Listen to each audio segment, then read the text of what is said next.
My parents secretly disinherited me to give everything to my cousin, but the twist? They didn't know I had already become wealthier than all of them combined. It's wild how little you can know the people closest to you. For years, I was convinced my family's quirks were just, well, quirks.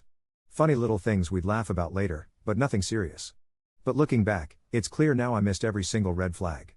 And if I'd known what was coming, maybe I wouldn't be sitting here tonight, alone in my quiet Boston apartment, wondering how things went so wrong with the people who were supposed to love me unconditionally. My name's Alden. I'm 33 now, but this story really started when I was around 18. My parents, Horace and Celia, were the local darlings in our small New England town, Westerfield.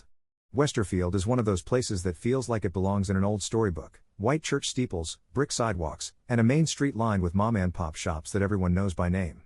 My dad had his own law practice, and my mom spent her days volunteering, joining committees, hosting luncheons, pretty much anything that would keep her in the social spotlight. To most people, they were the perfect couple, with the perfect family. But if you grew up in it, you'd know it wasn't all it seemed. As a kid, I wanted nothing more than to make them proud, and in the beginning, it was easy. I got good grades, was never in trouble, and did all the things that parents usually want. But no matter what I did, there was one thing I could never shake: they had expectations for my life that I didn't want to fulfill. My dad, Horace, had this grand idea that I would follow in his footsteps and become a lawyer. The more he talked about it, the clearer it became that he wasn't interested in what I wanted. He wanted a legacy. I remember one night when I was around 16, sitting at the dinner table in silence while he talked about the day we'd be partners. He went on and on, as if he'd already decided. At one point, I interrupted, which was a rare thing for me. "Dad, I'm not sure law is what I really want to do," I said, my voice barely above a whisper.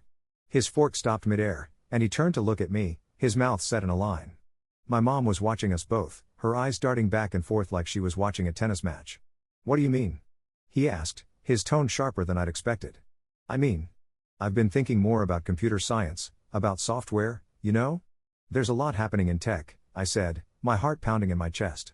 He gave a laugh, but there was no humor in it. "Tech?" he repeated, as if I'd just told him I wanted to join the circus. "You think there's a future in that? Alden, come on. You know, people will always need lawyers. You could have a good, stable career." "I know, but..." I started, but he was already dismissing me. "Just think about it," he said, waving his hand as if brushing away my words. "You're young. You don't know what you want yet." I glanced at my mom, hoping she'd back me up, but she was looking down at her plate, pretending not to notice. That was the first time I realized how little my dreams mattered to them. But it wouldn't be the last. Fast forward a few years, I went to college and majored in software engineering, to their utter dismay. They didn't outright fight me on it, but I could feel their disappointment hanging over every phone call, every family visit. They never asked about my classes or my projects. Instead, it was always, "Are you sure this is what you want? Or, you can still switch to pre-law, you know. It's not too late." The thing is, they didn't know how well things were actually going for me. By the time I graduated, I'd started a cybersecurity startup called SyncGuard with 2 college buddies. We worked out of a cramped, dingy basement for the first couple of years, eating instant noodles and sleeping under desks. It was exhausting, but I loved every second of it. My parents, however, seemed to think I was throwing my life away. I didn't even tell them much about it. I figured they wouldn't understand, and honestly, I didn't need their approval. Then there was Brighton. Brighton was my cousin, Horace's sister's kid. He and I were the same age, but we were about as different as two people could be. Where I was quiet and spent most of my time buried in textbooks or working on projects, Brighton was the life of the party, always grinning and surrounded by people. He'd gotten by in school with mediocre grades, scraping by on charm and little else. And he was everything my parents thought a son should be.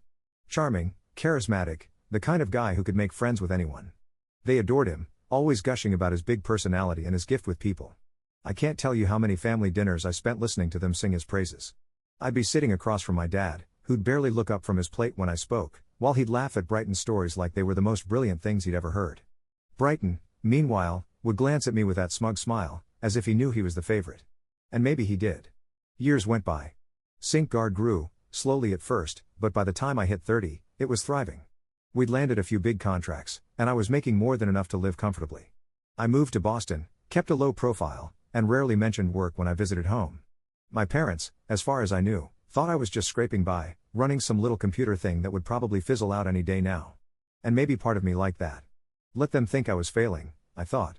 Let them wonder if they'd been right all along. Then, a couple of years ago, things started to shift. My dad had a heart attack. It was a mild one, thank God, but it seemed to light a fire under him.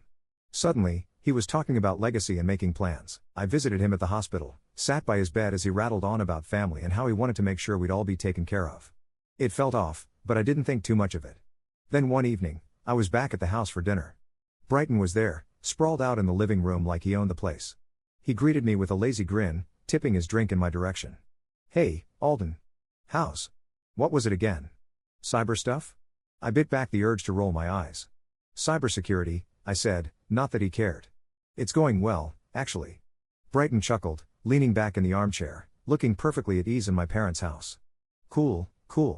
Well, I'm sure it's, stable. Mom and Dad always say stability is the most important thing, right? Horace, sitting nearby, looked up with a small smile. "Exactly," he said, glancing at me like he was still waiting for me to come to my senses. "Some things don't change, Alden. You know that." I tried to swallow down the bitterness, but it was there, simmering under the surface. I wanted to scream, "You don't even know me." But what was the point? But a week after that, I got an email that changed everything. The email was from my dad's lawyer, Henry, who'd meant to forward it to my dad and Brighton but accidentally sent it to me. I stared at the screen, reading and rereading the lines, my stomach churning. It was a draft of my parents' will. And in it, my name was nowhere to be found. They'd left everything to Brighton. The house, the savings, even a trust fund I didn't know existed. I sat there, my hands trembling.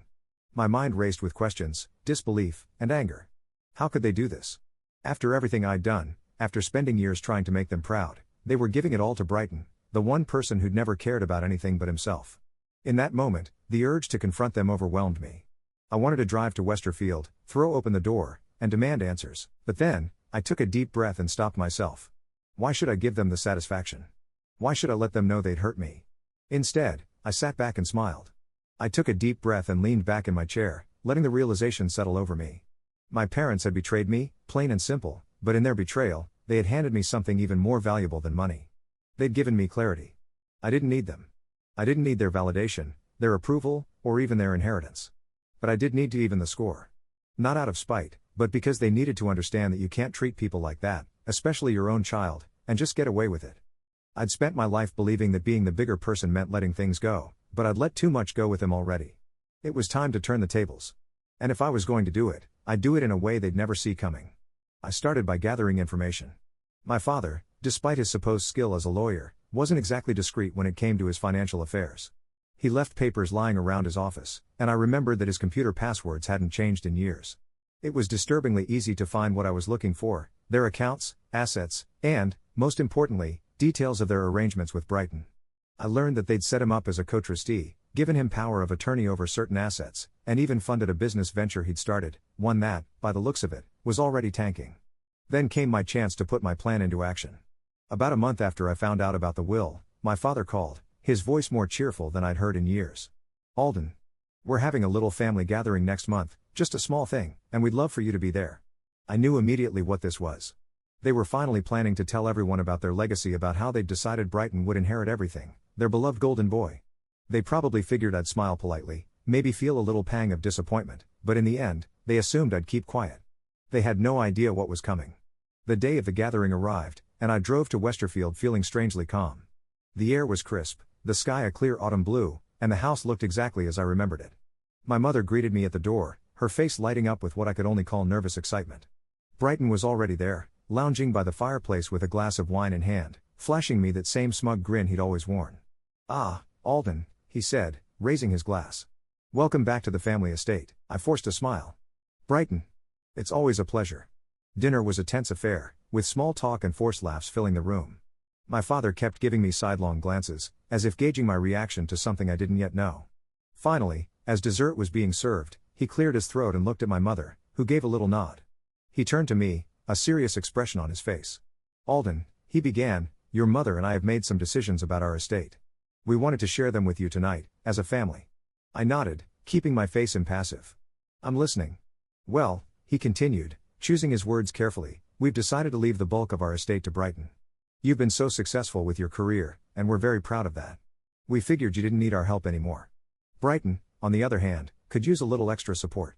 Family is family, after all." There it was. The knife twisted right in front of me. My mother was watching me, her eyes flickering with a strange mix of guilt and relief. Brighton, of course, looked delighted. He leaned back, practically preening in his seat. I took a deep breath, pretending to think it over, then nodded. I see, I said slowly, keeping my tone even. You're right, I've done well.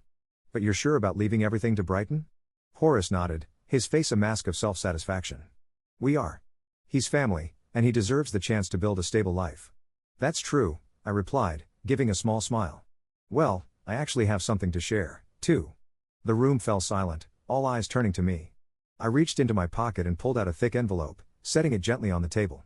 You see, I continued, looking directly at Brighton, I've been doing some planning of my own.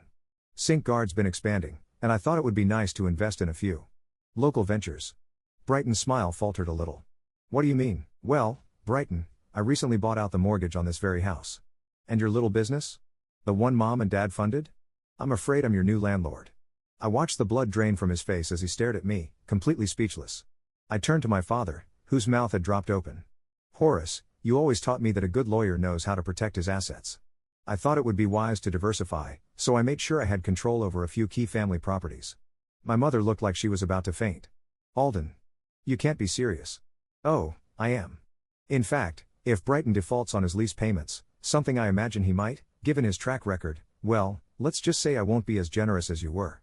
Brighton finally found his voice, but it came out as a shaky whisper. You're joking, right? You can't just buy us out. I raised an eyebrow. Actually, I can. It's all perfectly legal. And if you doubt that, you could ask my legal team. I think you'll find they're thorough. My father's face turned a shade of red I'd never seen before. Alden, this is ridiculous. You can't turn your back on family. I looked at him, calm and collected, and for the first time, I let all the bitterness and betrayal bubble to the surface. Funny, Dad. You turned your back on me a long time ago. You were so busy propping up Brighton, you didn't see that I was doing just fine on my own. You disinherited me because you thought I wasn't good enough to carry on your precious legacy. Well, guess what? I don't need it. I have my own legacy now, and I'd suggest you get used to it. With that, I stood up, pushing back my chair and giving them all one last look. Brighton was staring at his plate, his hands clenched into fists, while my parents looked like they'd been slapped. I walked out of the house, the cool night air hitting me like a breath of fresh air. I'd taken back control, and they could all stew in the mess they'd made. As I drove away from Westerfield, a sense of peace settled over me. I didn't need my parents' approval, and I didn't need their inheritance. I'd built my own life, my own success, and I was finally free of their expectations. And that, I realized, was worth more than any amount of money. In the end, my revenge was simple. I had everything they valued, and they had nothing but the emptiness of their own choices.